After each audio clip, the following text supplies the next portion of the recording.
안녕하세요, 금지락입니다.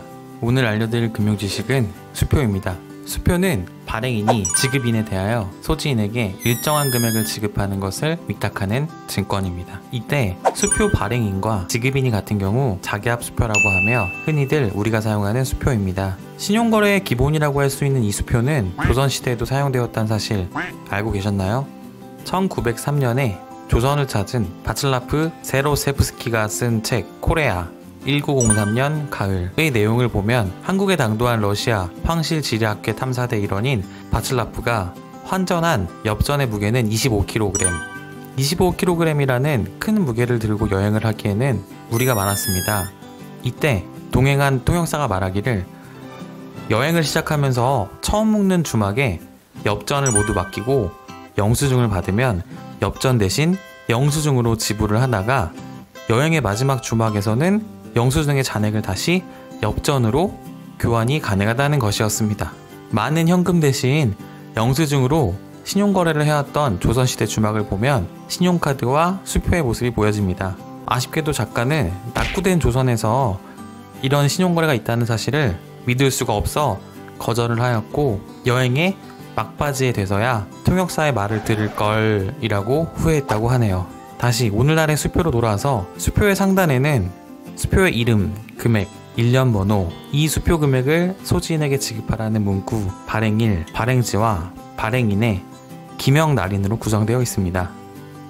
위조를 확인하는 방법은 자기합수표 문자를 다른 각도에서 보면 보라색 혹은 녹색으로 보여져야 합니다. 아니라면 위조입니다. 상단 및 하단 인쇄 번호가 침투형 잉크로 사용되어 뒷면에도 일련 번호가 나타나야 합니다. 아니라면 위조입니다. 이외에도 다양한 위변조를 막기 위한 수단이 강구되어 있습니다. 수표에는 금액이 정해진 정액권과 금액이 정해져 있지 않은 비정액권으로 구분되는데 10만원, 50만원, 100만원 같은 경우 ATM 기기를 통해 입금이 가능하나 비정액권 같은 경우에는 ATM 기기에서 입금이 불가능하고 창구에서만 수납이 가능합니다. 발행 금융기관과 현금 지급기관이 다른 경우 다른 은행에서 발행하였다고 하여 타행 수표라고 합니다. 타행 수표를 입금할 경우 주의해야 할 점은 1영업일 이후 오후 12시 30분 이후에 현금화가 되어 사용이 가능합니다. 영업일 기준이기에 금요일에 입금 시 주말 동안 사용 못하고 월요일 오후 12시 30분에 현금화가 되니 이 점을 유의하셔야 합니다. 이러한 시간차가 생기는 이유는 수납된 수표가 분실, 도난 등 사고 수표인지 확인을 위한 절차 때문입니다. 현금 지폐는 면적의 3분의 4가 보존되었다면 훼손되어도 100% 금액으로 변경해주고 그 이하라면 50%를 보다 심한 훼손일 경우 현금으로 인정해주지 않습니다. 수표는 어떨까요? 수표는 보존 규정이 없기에 일련 번호와 금액, 지급기관, 발행인에 대한 정보가 있다면 지급이 가능하나 애매한 경우 지급이 안 될 수 있습니다. 이럴 때는 분실 신고를 하면 됩니다. 이는 수표를 잃어버렸을 때도 동일합니다. 수표는 현금과 달리 내가 발급받은 수표라면 금융기관에 분실신고와 법원에 공시채고 신청을 통해 환급이 가능합니다. 단 바로 환급은 되지 않고 수개월의 시간이 소요된다는 점 잊지 마세요.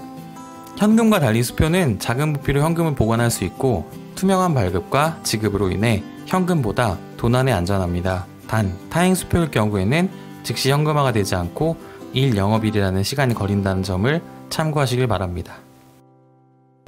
쉽고 간편하게 먹는 금융 지식 도시락. 오늘은 여기까지입니다. 평소 궁금했던 금융 지식이 있다면 댓글을 달아주세요. 영상이 도움이 되셨다면 구독과 좋아요 부탁드립니다. 감사합니다.